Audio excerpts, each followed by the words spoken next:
Hello everyone. Today I'm going to show you everything I know about probably the best faith weapon in the game. I really love this great sword. It is performing exceptionally well in both PvP and PVE, and it looks gorgeous. In order to get this unique weapon, you need to trade the remembrance of the Blasphemous with Enya at Roundtable Hold. The remembrance is obtained as a reward for defeating Rykard, Lord of Blasphemy. Keep in mind that if you kill Rykard, all NPCs in Volcano Manor will go their separate ways, effectively preventing you from completing more kill contracts and finishing their quest lines, if you haven't already. The Blasphemous blade cannot be infused with Ashes of War or enchanted using incantations. It requires somber smithing stones in order to upgrade it. It scales best with faith, although it has decent scaling with both strength and dexterity. I suggest, though, focusing on faith, as this is the only attribute that scales the Ash of War, Taker's Flames. Its damage is pure fire-based and can be devastating. There are two unique things about the Blasphemous blade. First is its passive healing. You only need to equip the weapon, and no matter if you kill your target or not with it, you will heal 4% of your maximum HP, plus 40 flat HP on every enemy death. This is extremely useful in PvE, as you can conserve your HP flasks and rely on a steady flow of HP from your slain enemies. The second unique thing is the Ash of War Taker's Flames. This skill is insane both in damage and utility. Every time you hit an enemy with it, you gain 150 HP, plus 10% of your maximum HP. This effect triggers on phantom hits on players as well, making it extremely viable in PvP, if you manage to use it properly.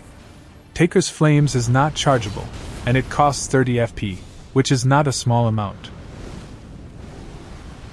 This is the damage with 50 faith, and without any boosting for the weapon skill damage.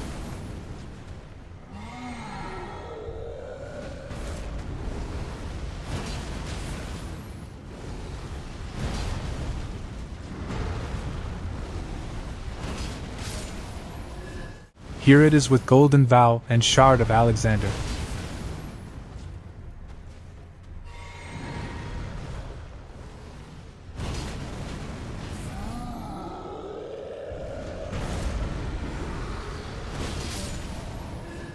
If you summon Mimic Tear while wielding this weapon, the spirit will actively use the Ash of War to heal itself, making it unbelievably strong and pretty much turn on easy mode of Elden Ring.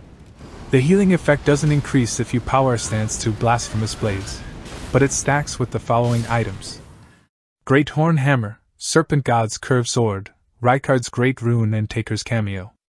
The weapon skill has another great utility as it will knock back most of the enemies and provide good poise damage.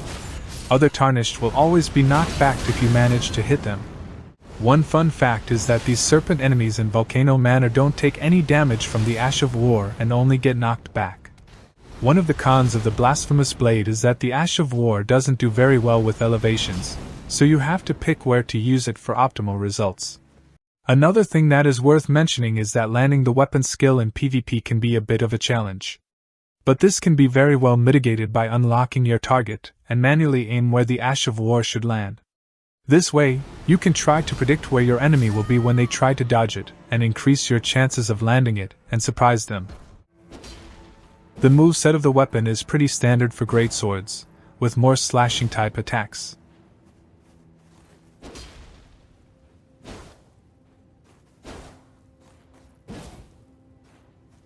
I personally prefer to power stance the great swords as the jumping attacks can be quite devastating and the reverse backstep attacks can close the distance exceptionally well.